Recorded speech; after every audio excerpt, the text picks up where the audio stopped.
And we're live. Hello, Tom Levecchia here with the latest edition of the Armchair NBA. We have a very, very special guest today, somebody that I've been looking forward to speaking with, Chris, a.k.a. the Fat Bald Sicilian. Fat Bald Sicilian, welcome to the Armchair NBA. How you doing today? Salute, Mob Tube. I'm doing good. Tom, how are you? I'm well. How does it feel to be on the other side of the fence for a moment? It's a little strange. It happens every now and then, but not too often. Love it. All right. So we're going to start off with your backstory. So everybody who's watching, it's not going to be disrespectful in any way where I want to kind of go through his arc. So I'm going to ask a lot of questions. I'm going to hold off on comments. I'm going to hold off on questions. So if you can save your questions to later Q&A round later. I'm not ignoring anybody, but it's just I really want to deep dive with Fat Bald Sicilian. All right. So first, tell us about your formative years and what kind of made you you. Well, I've told this story a lot, but I was born in Queens in Flushing, and then I lived in Glendale as a kid. Okay. My dad was all, obsessed with the mafia and the mob stuff, and he kind of raised me on it, the movies, the places he would take me to, he would drive me past the Bergen when I was little, stuff like that. Oh, wow. When Goodfellas came out, he took me to the places that the movie was filmed, all kinds of stuff. That's what he raised me. Lounge, yeah. Yeah, absolutely. Like I said before in a show I did, my first book report was on Al Capone, so I kind of had the wrong idea from the beginning. You know what I mean? And Love it. and then like I said, we lived there till I was maybe 13, 14 years old. Nice. We wound up moving to Pennsylvania for a number of different reasons. And my dad left not long after we moved. And once he left, I kind of, lost control. And I started to get involved in some of the things that I saw in these movies and in these books I read. Yeah. And I got myself in a lot of trouble. And, eventually it led to selling drugs and using drugs and alcohol. And, it got worse from there, really. Yeah. Well, one of the themes, and you know this, is thanks, Joe Karate. Yeah, Joe, I'm doing a full interview, so I'm not taking a lot of questions. Obviously, I know you got us covered, so I appreciate that, Joe. Just a shout out to you. Also, I think Father Time also may have a wrench. Hello, Damien. So, all right. So, I want to unpack this a little bit, right? Because we talk a lot about fatherhood absence is a very big deal, right? So, Fortunately, you had the pleasure of having your father in your life through your early teens, and then obviously he left, and then you found different coping mechanisms, right? So, you got into drugs and stuff, right? But what was your baseline? Meaning, were you very academic? Were you into sports? Kind of set it up before you kind of went the wrong path. There was not a lot. That was my interest. When I was younger, I was a skateboarder. I did pretty good at that. I would compete. I got into the DJ thing, like mixing music, stuff like that. And that was actually my dream, was the DJing. Nice. But I got in with the wrong crowd pretty early on in life. Yeah. And now you were pretty good with DJing, and you had a nice run. Tell us a little bit about that. Was it a career? Was it more part-time? And give us some of the bigger gigs and places you played. Well, it started out as a hobby. I would make mixtapes in my bedroom, stuff like that. And then, but I was pretty good at what I did. Every now and then I would go to a club, I would get on the turntables, I'd battle the other DJs, stuff like that. And finally, a friend of mine who was a manager at a place called Cobblestones in York City, he offered me a spot on I think it was Tuesday nights. They were paying me $75 a night or something. Hey. Yeah. And, but it blew up. It went from having 30, 40 people in the room to having 300 or 400. Okay. So it went up to, $400 or $500 a night. Yeah. I was getting paid. Plus, free, bar tab, of course, drink all you want for free, basically. Nice. And, I was there for about a year, and after that, it did really become a career because I was DJing in different places like Harrisburg and Philly, Baltimore, stuff like that. Yeah. And I was doing, I had a pretty good gig. You'll like this, Tom. Yeah. At York College, the sorority there, the treasurer of the sorority, got a hold of me one day and said, "Hey, do you want to start doing our formals and our dances?" Oh shit. And I said, "Absolutely." So now I had a gig where a couple times a year I would go to the Poconos. It would be 275 drunk sorority girls, maybe half of which actually had dates. And I would DJ for 3-4 hours. I'd have a wristband for the open bar. I would eat Nice. with them, and then I'd get a room they'd get me a room for the weekend. Okay. Nice. Yeah, so I did a lot of cool stuff. I opened up for some rappers, Yeah. things like that. Nice. Uh, Now, yeah, because I remember, yeah, some of the rappers. Because I think like tell us some of the rappers or some of the people you open up with and people that maybe you hung out with. That'd be cool to hear. well, there was a local guy named Camouflage that I did a lot of stuff for. There's still mixtapes floating around Nice. with my scratching and stuff I've done. But I opened up for like Bubba Sparks. Yeah. He was, I don't know if you remember him. Yeah, I did. I'm old, man. Yeah. Warren G. Yeah. Yeah, a couple of guys that were like American guys that were singers on American Idol that came to the clubs to sing. That's cool. People like that. So, it was a good experience, and I got to meet a lot of people in the process. Were you vinyl or were you CD at that point? Oh, vinyl. All vinyl. Nice. Now, Yeah. now, who were your idols, if you will, or who were your like mentors? I call them. Who were your idols in the DJing game that you liked back in the day? Kid Capri. Oh, of course. Yeah, you remember Def Comedy Jam at the Of end? course. Of course. Yeah. Sorry, the dog is barking. All right. Kid Capri, DJ Premier, Yeah. and some of the radio DJs, like Red Alert and stuff. Yeah. I like the way they handled their shows. Yeah. Yep. So those were the main two, though. DJ Premier and Kid Capri. I loved. I watched and listened to everything they did. Yeah. And there was another DJ named Mathematics who I tried to learn a lot of the stuff he did. And I had a couple of friends that were really good at it, and they kind of walked me through some of this stuff, and I got pretty good. Did you stay vinyl or did you migrate over to digital? Well, it's actually a funny story. I was always vinyl. I had the Technics 1200s. They're they're like the gold standard for DJs. Yeah. And in 2012, I was supposed to be DJing an event for a guy, and I brought some of my equipment to his store because he owned like a graphic.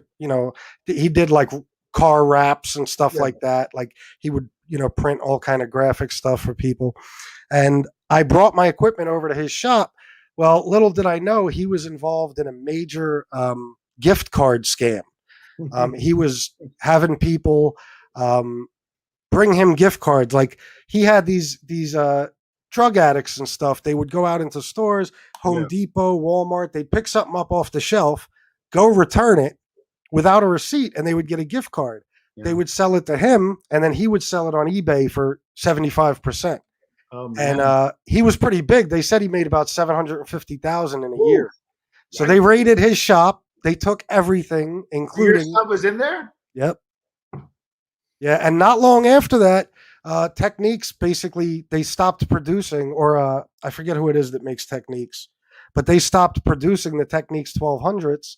So now, in order to get them, you got to pay an arm and a leg. Yeah, so I kind of switched over. Yeah, I switched over to the digital, the controller thing, and I use Serato now until I get some more turntables. So Serato is good. You come out of retirement now and again, host a show, host a party, maybe a little LimeWire, whatever it is, or are you retired from the game? No. I have, and I always will. I'm always prepared to do a gig. I have the speakers, the amps, everything I need. So, but it's not, as far as my sobriety goes, doing it full time, being a club DJ like I was. It's probably not the right environment. Yeah. No. It's part of the reason I stopped when I had it as a business is because I was using a lot of cocaine and drinking constantly. And then I would have one of those hangovers where I said, hey, I'm done. Yeah. But then I'd go to a club. Like I remember I went to a club in Harrisburg to do like a 4th of July party. Yeah. And two radio DJs from Hot 92 were going to be with me. One of them walks in the booth. The first thing he does is chops up a bunch of lines. And I'm like, this, it's no good. Wow. Now, one thing is interesting is because I don't think we're too far in age. We're kind of the first generation where hip hop became mainstream, right? Yeah. And you kind of caught it earlier because you were DJing. When you were DJing hip hop in certain places, were people looking at you like you had 10 heads, or was it already adopted and you fit right in? No, I was pretty much already adopted. I mean, the it was funny though because it would usually be me battling like a black DJ in the hood Yeah, somewhere, and yeah. when I did better than them, it, you You got know, some respect, yeah. yeah, absolutely. So okay, so you're DJing, you're doing stuff. Okay, so I do want to talk a little bit about. So you got mixed up, with drugs. So like, were you? And I think you were maybe a little bit an entrepreneur too. Were you selling more or using more? How did that transpire? Well, that's the thing. Like I was always good enough at it that yeah, I sold way more. Yeah, That's what made it dangerous. Is that it wasn't even eating into profits. I could get a couple of ounces yeah, and sell that in a week, and it yeah, wasn't a big deal to do a ball every couple of days, an yeah, eight ball. yeah. So I was definitely selling more. And you were functional, which makes it worse because you last in that game longer. Before once until you hit rock bottom. If you're functional, oh, I got this covered, or I'm just a casual user and insert whatever excuse. So what happened to it? Like, how long was that run? And tell us about your life back then and tell us about your life. What as far as the DJing Well, or yeah. So when you were using and selling, were you DJing? Were you functional? Like, respectfully, how was your relationship with your family? Maybe your personal relationships. I'm just trying to get context of during that maybe in retrospect dark period. How was it? And want to learn a little bit about that. well, basically I was using as a in my late teens. Okay. 17, 18, 19 were very bad. Yeah. I was using a lot of coke, and then I would drink myself to sleep. Wow. And I started. Now at this point, I was just living with my mom. I wasn't, I didn't have a family yet or anything. Yeah. And I was starting to experience withdrawal. It was very bad, and it Yeah. got to the point where if I didn't have a drink, within even a few hours, the withdrawal symptoms were unbearable. Yeah. And I had a girlfriend at the time. Um, she actually gave me an ultimatum at one point and said, if you don't, because she had a father who died of alcohol abuse. Oh wow.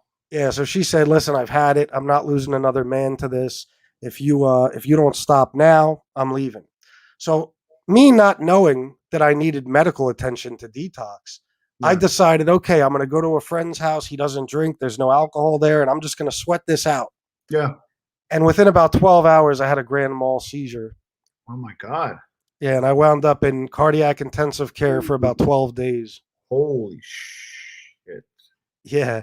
And then after that, when I was done in the hospital, once they kind of got me back to some semblance of health, I started to live a normal life. I was still Yeah. selling weed, but I Yeah. wasn't dealing with anything hard at all. Yeah. And eventually, I caught a felony case from a sale I had made 10 months before. Oh my God. Right around the same time, my girlfriend gets pregnant with my daughter. Oh, okay. Yeah. Fun times.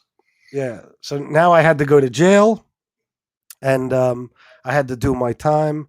And when I got out, my daughter was a few months old, Wow. and so I was there pretty much from the beginning, which is great. Yeah. And Good.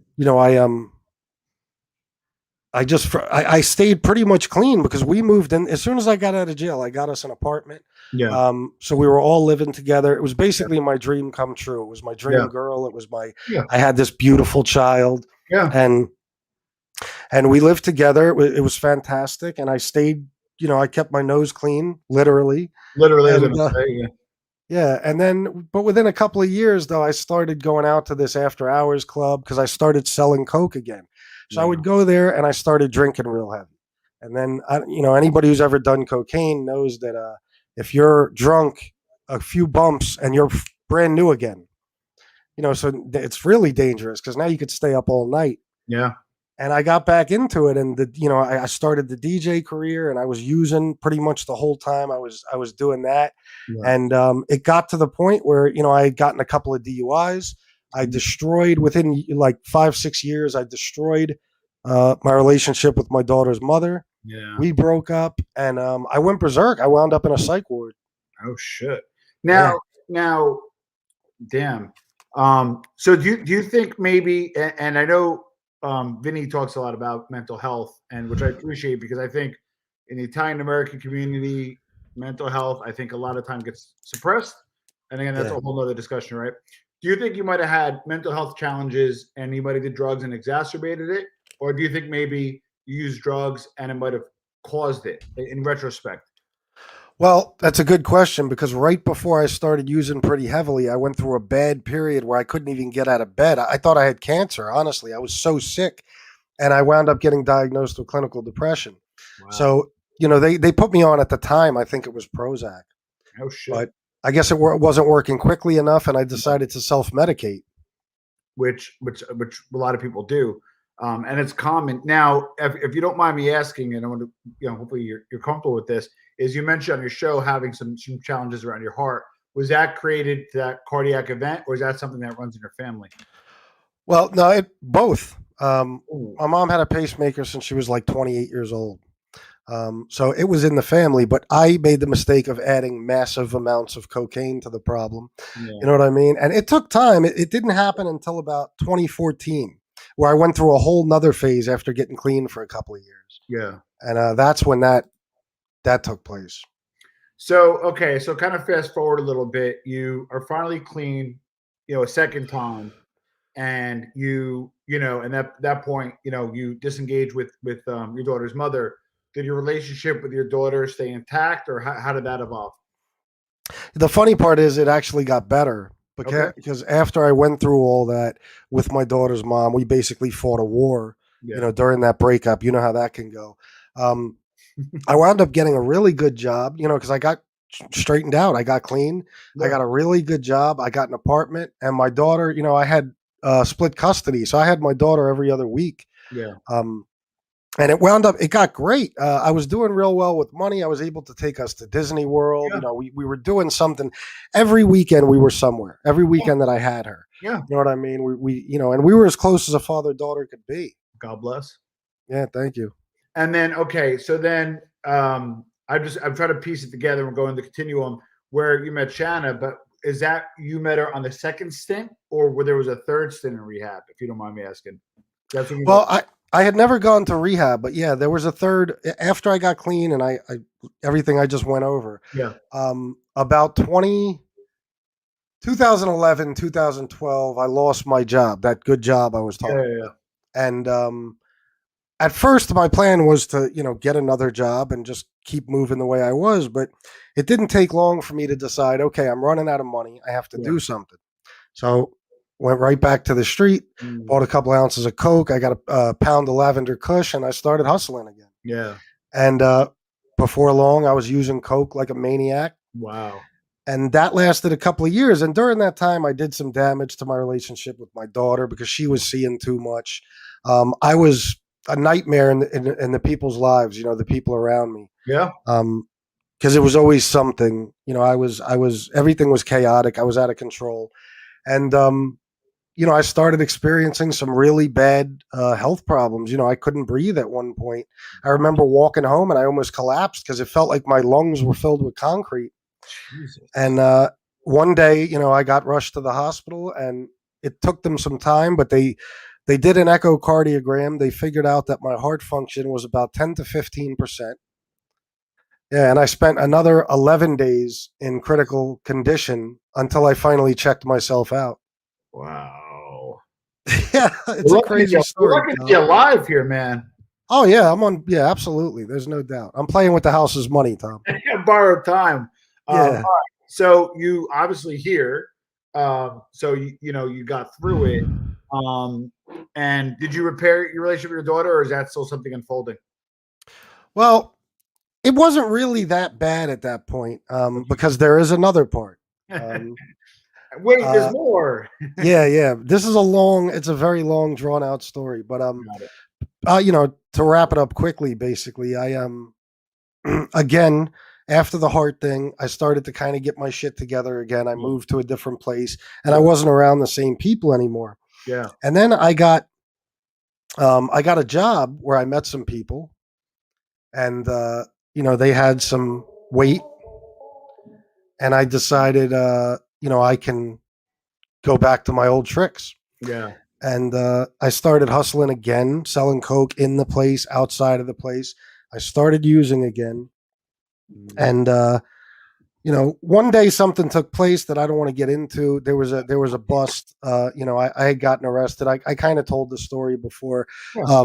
I was at a restaurant and I was surrounded as soon as I left because I had made a sale. As soon as I left, I was surrounded by the drug task force Mm. and the guns drawn, all that shit, screaming, yelling. I was taken in and I was booked again on my second felony drug sale. Mm. First one was in 2000. Second one was in 2016. Wow. Um, After that, that's what kind of did some damage to me and my daughter's relationship. That's when she kind of was like, I think she got to the point a lot of people did, like, when is this going to stop? What are you doing Yeah. to yourself? But then, I went to jail. I did my time for that Yeah. and started to get my shit together again until some more bad news. And I wound up, it's a long story, but I wound up living in a hotel. I was Okay. selling coke and crack, a lot of it from that hotel room, and I was using as well.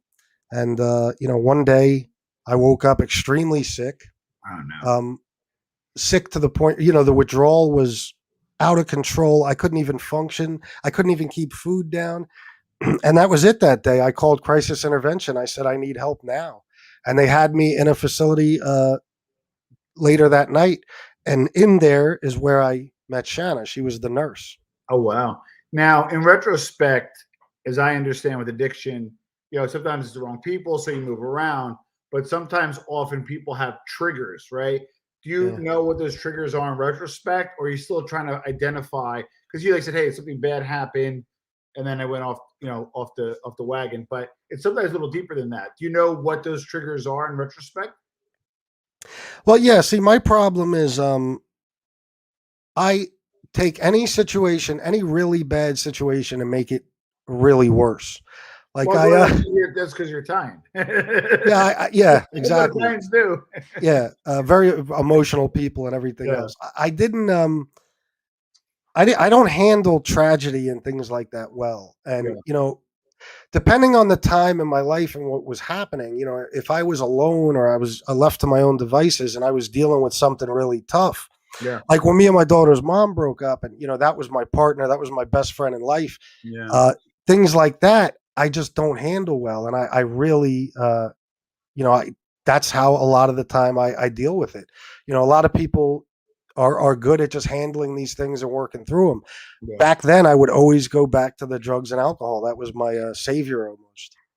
Now, unfortunately, or fortunately, hopefully now, there are people watching that are going through the same affliction, right? They're watching and they know they're functional alcoholics or they're functional users or they're becoming dysfunctional, right?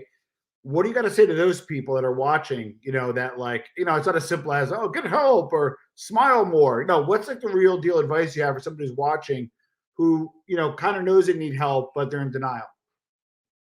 Well, it's a tricky one because when they say you have to hit rock bottom, it's the truth. Yeah.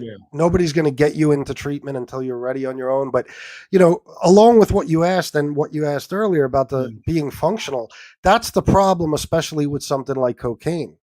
A lot of people with pill addictions, it's the same thing because it's something you can hide. Like cocaine, once you've been doing it long enough, you're not geeking out and stuff. You know what I mean? So you can function and live a normal life and nobody will know. There's no smell. There's nothing like that. There's nothing to detect. So that's what makes it so dangerous. It's not as like being an alcoholic as much. But to answer your question, in any of those situations, I would honestly recommend to anybody who's dealing with anything like that. Um, I hate the expression, but nip it in the bud. Like, Yeah. don't even let it get to the point. It's going to get out of control. Yeah. No matter how functional you are now, no matter how good you are at being a functional addict, Yeah. it's going to get out of control, and you're going to find yourself with a serious problem. So, you know, it's very short time frame. Sometimes people, places, and things, that's all you got to do is get away. So if you know that you can get away for 28 days or even 3 weeks, 21 days, do that, as soon as you can, because you don't want to let it get to the point where mine did. Because look at me now. For the rest of my life now, I have what's basically a terminal disease, a terminal illness anyway. Wow. I have congestive heart failure. I have a defibrillator in my chest, and I have a long criminal record. And this was all because of drugs. If drugs never entered my life, I wouldn't be dealing with any of that. So my advice would be to get help before it's too late. Good point. And the good thing is you're not a cautionary tale in the sense where, you still have your, obviously a certain level of health. You're here, which is important, and you're spreading, more importantly, a positive message, right? So, YouTube, like, I love your brother, but like, yeah, you don't strike me as like the normal YouTuber, right? So, what got you YouTube? Walk me through that. Well, I'll tell you the truth. I always wanted to do the DJ thing on YouTube, but the bottom line is, other than just posting your videos and having a few people see them, unless you're just phenomenal, one of the greats, you're not going to get anywhere on YouTube with that. And after I left the rehab I was in, and I just want to clarify because of the trolls and shit, when I met Shanna, nothing happened in rehab. Okay, people like to say this. I was out of rehab for a while before I ever contacted her. I'm sorry, I just had to throw that in. But once I got out of that rehab, I would go back on Sundays, and they would invite me. I'd have dinner with the new clients, and then I would go to an AA meeting and I would speak, and I would tell a much longer, much more detailed version of what I just told you. And as you can imagine, a lot of addicts that were in those meetings were kind of inspired by it, and they were like, because at that time, I had a few months clean. And they were like, wow, if you can do it, we can do it. It's really inspirational. So I started telling Shanna, listen, I want to do a channel where I can tell my stories. Yeah. Where I could tell my story of addiction and I can help people. And I never really got around to it. And then this whole thing happened with, Jimmy Calandra and John A. Light. And I've always been a mob sort of a mob historian. I'm no expert, but I know a good bit. And I thought, I know all about this A-Light, and I know Jimmy's whole story. I studied the Bath Avenue crew. I thought maybe this is my in. Maybe I could jump in and tell people my opinion. Yeah. And maybe it'll get me somewhere. Who knows? Yeah. So little did I know, I picked a stupid name. I made my first video and it really worked. But it gave me the opportunity to do what I wanted to do. I throw DJ videos up from time to time. Yeah. And I do the addiction and recovery stuff, and that I know for a fact that has helped a lot of people. Yeah. So it's kind of like all my YouTube dreams came true on one channel. That's amazing because again you had like kind of a game plan, and you just screw it, let me do it, and then you're obviously doing well. Otherwise, I was really interested in speaking with you, and I'm really excited, still excited as we speak. My question though is, now you were around, like obviously people, whether you want a distro and a coke and different sort of drugs. Was LCN involved in any of the supply chain that you were involved with, or those guys weren't really involved in? Listen, let's be honest. There's a good chance they're involved in all of it. You know what I mean? All the supply chains, but not that I know of. I'd be lying if I said yes. I wouldn't be surprised if somewhere down the line. Yeah. But unfortunately, for a mob channel, I don't have those kind of stories. It's I dealt with street guys. Yeah. And I was, low level. I dealt with mid-level guys. Obviously, they dealt with the higher level guys. Yeah. So no, there was none of that as far as I know. Now, when you got into the mob genre, because I think, if I remember correctly, you started the other show, and then just give me one second. I'm Go ahead.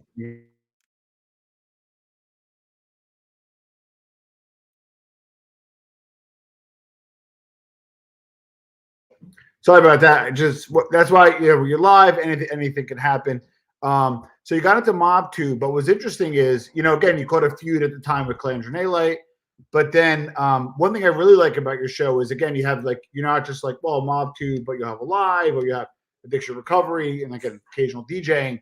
But you also got roped into a lot of crappy situations. So what's your learning from some of that? And then what's kind of the plan for the future for your channel? Well, listen, every time I get myself involved in any of that, every time I plan on doing a regular show and then I mention one of these guys' names, I wind up eventually regretting it. See, I still have too much, and I'm sure a lot of people in the audience understand. I still have that street guy bullshit in me where I have to react. I have to, I can't back down. If somebody, disrespects me, I have to respond. And it's a dumb way to be, especially in this, because I'm fully aware that I could be blowing opportunities. There could be people watching this stuff that are important people. So I never meant to get roped into all that bullshit, and I honestly wish I never would have. But as far as my plans for the future, none of that is included in my plans. I don't really want any part of that. I like things like yesterday, talking about Alpo, having RJ Roger on, doing stuff like that. When you come on, Brooklyn guy, and we talk mob stuff, that's what I want. So I'm going to do my best, but it's obvious that, I still have that person in me that every now and then lashes out. So, it's just like addiction. Never say never, you take it day by day. You know what I mean? Yeah.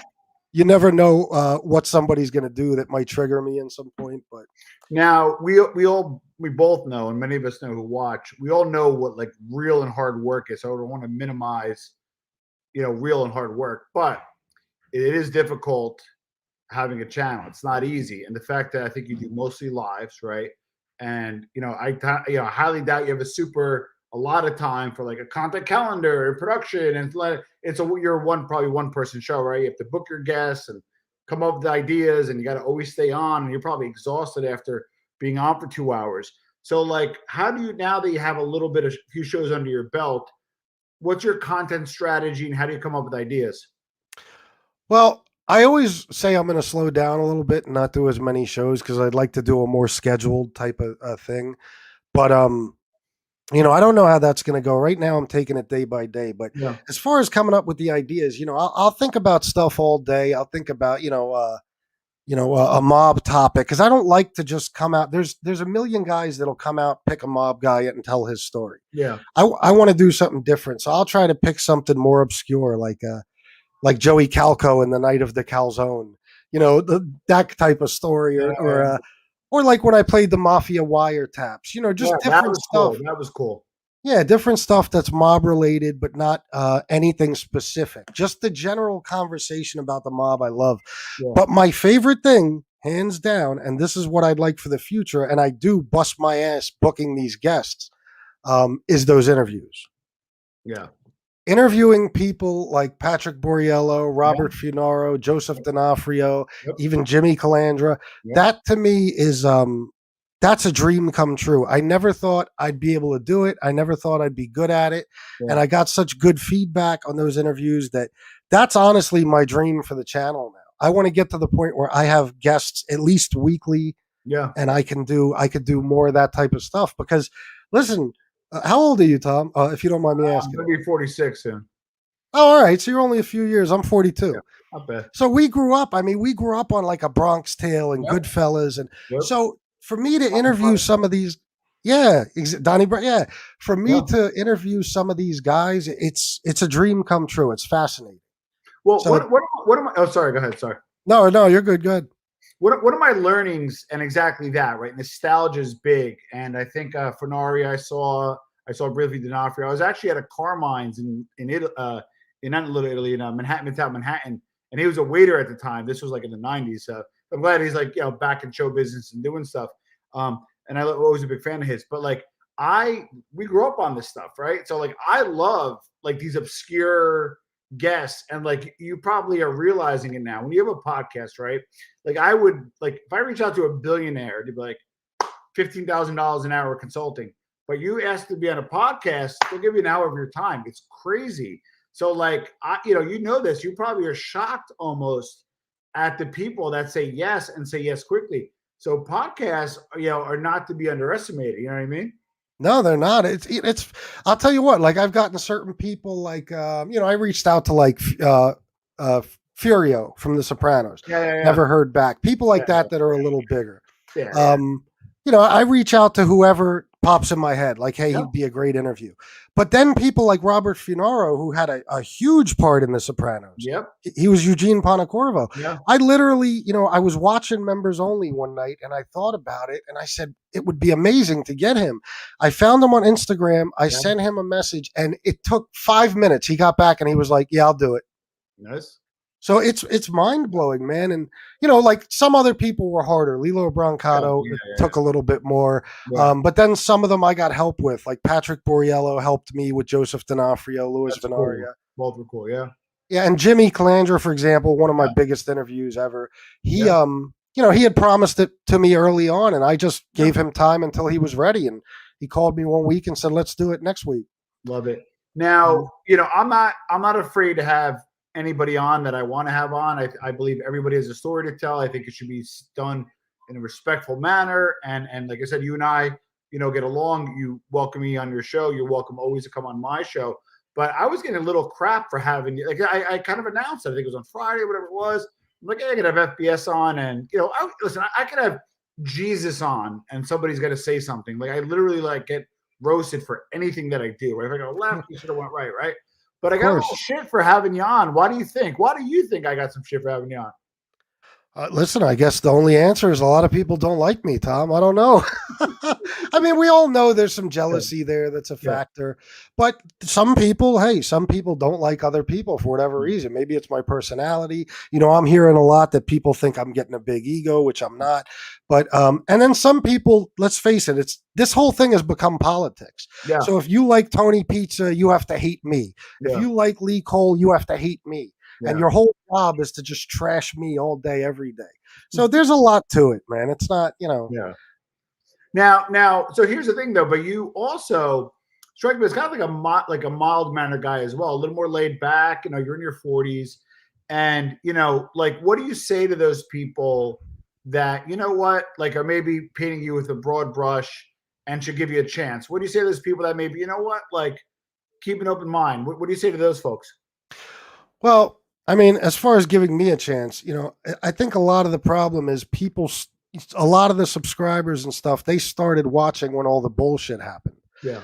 I think if people went back and listened to me from the beginning, my story, understood just how humble I am in this whole thing, and got the idea, which is the right one, that I'm just trying to do my best every day, and I'm still new. Yeah. I'm learning right along with a lot of people. Yeah. So that's the best thing I could say to that. Is rather than worrying about what I said about this guy or what I said about that guy, judge me by my character and not by a week's worth of actions or something. Yeah, good. That's all I could say. Other than that, if you just like me, don't like me because you just don't like me, well, what can I say? More power to you. What's your biggest regret to date? Like maybe in retrospect, you made a maneuver or a tactic or did something that, you're like, oh, fuck, like I really wish I didn't do that. And you had to kind of fix it. What, on YouTube? Yeah, YouTube, real life, whatever works best. Well, in life, there's so many, but there's one in particular that I don't get too detailed about, but it's it's caused a great sadness in my life. It's honestly the one thing that's on my mind 24 hours a day. It's involved, that bust I talked about at that restaurant. It's part of that, and it's something that I have to live with. But it's just because it hurts someone else that was in my life. You know what I mean? And in life, that would be my biggest regret. On YouTube, it's just getting involved in all the nonsense, knowing better than to give some of these guys life by even speaking their name. Now, the fact that you got on YouTube and you're doing a lot more productive stuff on the positive side of things, any people that maybe previous in your life that, kind of fell off, like, did you get reintroduced to any other people, reconnect with any other people? Did you meet any new people? Like, what has it done for you in terms of outside of the, the YouTube screen? I'm sorry, what has what done for me? So you got your show and you're kind of cooking, right? Did people maybe learn about it and then, that you reconnected with some old friends or made some positive connections, or did you make any new friends? And if so, like, are they other YouTubers, or give us kind of the background there? Well, it's funny because it actually, like what I said, one of the things I regret, and a person that I did hurt with my, stupid ass actions. Yeah, It actually has improved that relationship, and I'm, you know, uh, a lot. yeah, It gives us something else to talk about and bond over. Um, as far as that, though, I don't. There's not many people in my life that know I do this. I mean, none of my old friends know. yeah, Nobody from the town I live in really knows, just because I don't talk to anyone anymore. Eventually they will, but yeah, only a few people in my family and stuff know I do this. But as far as people I've met because of YouTube, in person, I haven't met any yet. But the relationships I've built with some of these actors, some of the other people that I've had on my show, and yeah. even other hosts, that's invaluable to me. It means the world. Like, we've helped each other out, and sometimes it seems like a virtual friendship can be better than a physical one in person. You know what I mean? Yeah, that's what's weird is we put together a little fun clip called the Four Horsemen. It's Bay Eighth. His name is Joe. Obviously, Vinny Bracco, who you know, which I really think you elevated because I kind of knew of Vinny. I want to say you might have turned me on to him. So thank you for making that friendship. And then my boy Jason Venturelli, who's sponsored the show, JSV Capital, and we came together. We have some cool stuff going on. So it's funny because like you'll have like what I was flying in from Atlanta. I was there for work, and one of them offered to pick me up from the two of them offered to pick me up from the airport. And like my buddies that I love them to death from like 40 years, like probably wouldn't. I got the kids, I'm tired, I'm old. Meanwhile, they're like, oh, like they were offering. Now I could expense it through work. So I'm like, I would feel bad taking somebody away from their family for an hour to pick me up. But especially when I get it covered by my job, by my client. But nevertheless, like you build these camaraderies and you build these friendships, and they're pretty valuable. So listen, we're gonna okay, now I'm gonna open up the questions. Okay. Anybody who knows this channel and knows me, it's about positivity, criticism, okay, but this is not really the time or place for it. It's just legitimate questions for FBS. Going to spend a few minutes on that before we wrap up. I typically do the interviews. I don't do them live, so I appreciate I think for the most part you guys have been respectful. Thank you for the moderators. I try not to do lives with interviews because I want to deep dive, kind of like we did with FBS today. I think I let him off the hook a little bit, but he's a good guy, so that's okay. No, I'm just messing with you. So yeah, Hey, you can ask anything. Exactly, and you seem like an open book. And I have a question for you. Okay. It's not easy to open up to people. You were guys in our 40s, we're Italian guys. We weren't brought up to be Mr. Expressive, right? Yeah. The fact that you're able to open up about your life and some challenges on YouTube, like, how do you do it? Well, trust me, it's difficult sometimes. Especially when I've spoken about specific people in my life that I love more than anything. But I guess it's like this. I always had this dream of writing a book because I was always told with my life story, I could write a bestseller, Yeah, and it'll most likely never happen.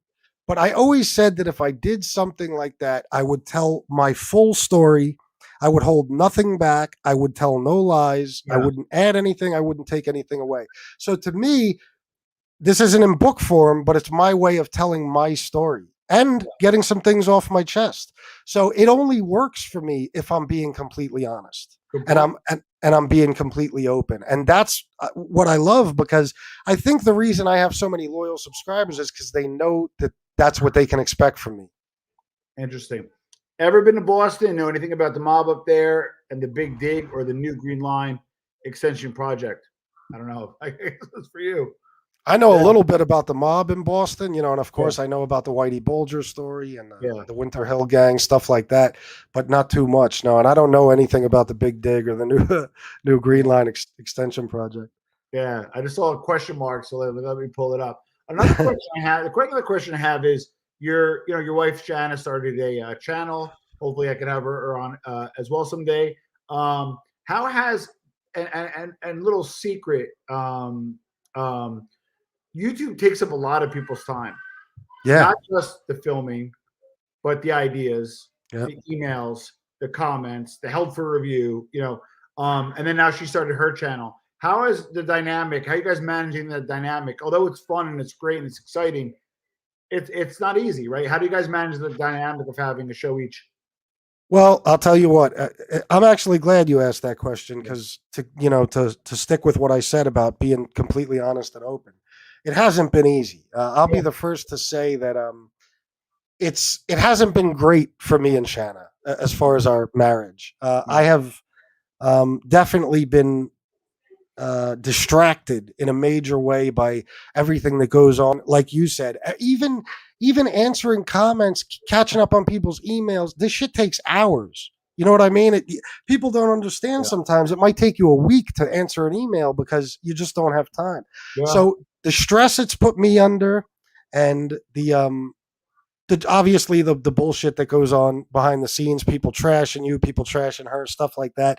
It absolutely hasn't been easy, and I'm trying to get better focused on my regular life and not Yeah. so much YouTube. Yeah. But yeah, it's taken a lot out of me without a doubt. And Shanna, Yeah. absolutely. Now, this is actually a legitimate question, I believe. Like you, obviously in the streets, with guys that you roll with, were they Italians, blacks, Puerto Rican? Like, what kind of guys were you rolling with? Black, Puerto Rican, and Mexican. Interesting. And it's interesting when you're in the street and you're Italian and you're dealing with other ethnicities. They like assume you're in the mob or like almost like, oh, you're Donnie. Yeah. Like, does that weigh in at all? Well, yeah, I mean they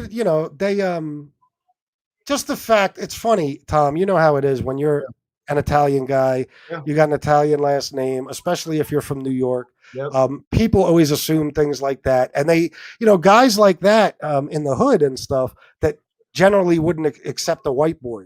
You know what I mean? They're definitely quicker to latch on to you. A lot of black guys don't even see Italians as white people. It's funny. Yeah. But they kind of see you as not you're not lily white to them. You know what I mean? So they expect you to be more of a street guy. They expect you to be more loyal. The Italian thing, they expect you not to flip so quickly and become a rat. Yeah. So it helps if you're trying to get involved with that kind of street life. This is a good question. Do you like maybe have a mentor, or is there anybody like that you read, or anybody that's mentored you in regards to improving your show when you're looking to improve it, or do you just kind of do it on your own on the fly? No, I mean, I have a couple of people I consult with from time to time. They give me advice, other YouTubers, but no, this whole thing is just, I'm just winging it, Tom. Yeah. I really am. I have no grand plan. I honestly don't. I'm riding it till the wheels fall off. Let me ask you this though, because one thing I give you a lot of credit for, because as the armchair MBA, we always talk about the business aspect. You kind of got it down. I'll tell you why. A lot of people fall in the trap of they do a video, they upload it, they get 4,000 views, and you make $20, right? Now, I don't count anybody's money. I don't want people to count my money. And I love the fact that you understand that you do a live show, you get some super chats, you have the Cash App. And the truth of the matter is, like, I watch you. You don't ask for money, but it's okay that people send you, because when you're a creator, when you provide value, you should get rewarded, So I like the fact that you got the business model down quickly. Yeah. And I respect you for that. Is it just something that worked out, or did you know the game before going in? No, listen, I never even planned on being monetized. Once I did, I started learning from there. And, but no, it was never a plan. Everything fell into place. And the only thing about my analytics that I look at is the bottom line, basically, is what revenue. What how it is, Tom. We get paid by the month. So it's like, how much did I bring in this month? And I'll tell you what, the way I am is, as soon as that starts going down instead of up monthly, then I know I have to change everything. Well, that's the thing I don't get, right? It's like, for me, right? And listen, there is no wrong way for monetization. And whether we like it or not, the more resources you have for your show, the better. I want to get my stuff edited. There's a lot more that I want to do that I want to improve upon. And I'm sure you do too, right? And I was lucky to get some sponsors, so I don't do as much of that stuff, but the super chats don't hurt, or I even set it for a Cash App. But the cool thing about it is, it's a way to really get revenue for the show, to help the show, right? You have a good mic, you buy the chair, like you're able to get a background. So like I see the benefit of that, right? Why do you think there's hate when people like you try to monetize your show, right? Which is business, right? That's like you don't want to be here. Don't get me wrong, you want to put on a great show and great content and get rewarded for that great content. But why do you think some people get on you and me and other providers for God forbid trying to make a few bucks doing this? Because they can't or they won't. They just, Yeah. you know what I mean? The Yeah. honest to God truth is there's nobody out there, Tom, who wouldn't be doing what we're doing if they could. Agreed. And all these guys that talk about super chats and stuff, let me see one of them create a show, get monetized, and then turn down super chats. You'd Agreed. have to be a fucking moron, and they wouldn't do it. So that's what it comes down to. It comes down to people see it as you got to understand. A lot of people don't think because of who we are or whatever else it is, they don't feel that we deserve this. The attention, the channel, the outlet, the platform, and so to see us get paid for it Yep. pisses them off to no end. Yeah. And that's all it's about. They know damn well that they would that it's deserved and that you're earning money based on work that that you're doing. But they're not doing it themselves, and a lot of people are just very jealous. If you were to scale it up, I'm going to wrap up soon, but if you had a little background music. I got you. So again, that's what just like my show's real. It is what it is. If you could scale it up a little bit and go full time, is that something you would do, or you're kind of happy where you are right now? No, I'd love to make it my whole life. Like I was out of work for 2 months. I got a job again recently. Yeah. So I'm working during the days now, Monday through Friday. And I don't care. I've always worked, so it doesn't bother me. But I would absolutely love to get to the point where, it's full time, where I could work an entire day on one show for that night. Yeah. You know what I mean? And do a nightly show. That would be my goal. That is my goal. Yeah. And what's so again, before we conclude, I want a little more. What's the future hold? You're gonna continue to do your lives. Gunsmoke's gonna make fun of everybody. You're gonna get an occasional tussle, but you have any guests lined up, or like what's next for the show? Honestly, I've been working for about 2 weeks now on some new guests. I'm pretty close with a couple. I think I'm gonna get them. Nice. But other than that, I'm gonna focus more on stuff like when I do, you'll see I'll do 4 or 5 days of nothing but mob stuff. Yeah. Or like yesterday, the story broke obviously about Alpo. That was important news. Yeah. Especially from the world I come from. Yeah. Because he's a famous rat in the drug dealing world. Yeah. So I want to focus more on that stuff. I love doing the shows every now and then where I just chat with people. People love it. So I love doing them. But I'm kind of OCD. So I want things to be organized. I want them to be in some sort of order. Yeah. And that's what I would like to do. I'd like to work as much as possible on, good content. Well, before we wrap up, you brought it up, so I do want to ask this question. You look at Alpo, and they'll find out it could be 20-year-old kids, it could be revenge shit, it could be a whole bunch of things, right? And the whole kind of mantra about the mob, think about it, right? And you guess better than me, but I would guess his organization at peak might have been 50 guys, probably no organizational structure, no familiar structure. So like we're not talking about a good, strong, sustainable organization, right? But the mob's been around that whole time. The Gaminas alone, I understand, could have between 500 to 700 associates, right? But you hear mob guys are not going to hit anybody, too many cameras, too many this, too many that, too many that. But a lesser and stronger organization was able to hit somebody who was in WITSEC. Why is the mob, once in a while pulling that trigger, in your opinion? I don't know. We spoke about this yesterday. I spoke about it on my own and with RJ. I hate to say it this way, but they have a major problem. They've had it for decades now. And if they don't make an example out of somebody, that problem is not going to get better. And I hear the same things you do, too many cameras, all that shit. But the bottom line is some guys in the hood were able to kill a famous rat who is currently in witness protection. It is kind of fascinating, isn't it? And my question is, how does it make those larger organizations look if they're not doing the same thing? Agreed. And then if you remove the fear, you become pretty much useless. Do you have any plans on branching off from strictly mob shows at the time, or having more in-depth shows like going to Alpo and other notorious guys like Nicky Barnes, Lucas, and Big Meech? I want to do stuff on all those guys, but yes, as far as branching off, I was thinking about it today. I have another fascination I have is with famous missing persons cases. Like, Oh I'm wow. talking about people that have been missing for 10, 20 years, vanished without a trace. I study a lot of those cases. I could do shows on them every day right off the top of my head. Yeah. And I'm not going to lie, business wise, it's brilliant because any of those channels, they have fucking 200,000 subscribers just giving Yep. their opinion on what happened to somebody who's missing. Yep. So that is my next move as far as a different type of content. That I will be doing that soon. At least one case specifically. Well, I agree with you, and I know that you probably struggle with this as well. We both kind of are growing up in the mob genre, and it's very limited. I'm not knocking anybody. I appreciate every viewer here, but like there's other channels of like people doing like what's a slime and have like 2 million subs and all that kind of stuff. Now I'm not a slime guy, and I want to stay true to the roots, but once in a while you want to pivot and expand. So I do think if you do like OC and stuff, we have a really smart audience. I really think they'll appreciate that kind of stuff, and I think that'll go well. So, Chris, FBS, we know most people know you. Hopefully, most people love you. For those that don't love you, hopefully, this interview helped, help make you more human in their eyes. But Yeah. how can we find you for those that are, want to follow you and sub to your show?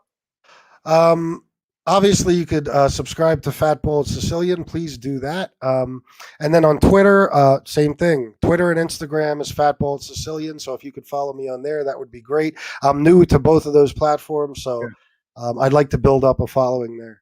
Awesome. Listen, everybody, thank you for the super chats. Thank you for the comments. Like I said, I don't want you to think I was ignoring a lot of the comments. It's just that my interviews, I do get a little intense and I want to focus in on it. And I also have ADD. So thank you for the questions. And again, thank you, Fat Ball Sicilian, for being on the Absolutely. Armchair MBA, brother. Thank you for having me on. My pleasure.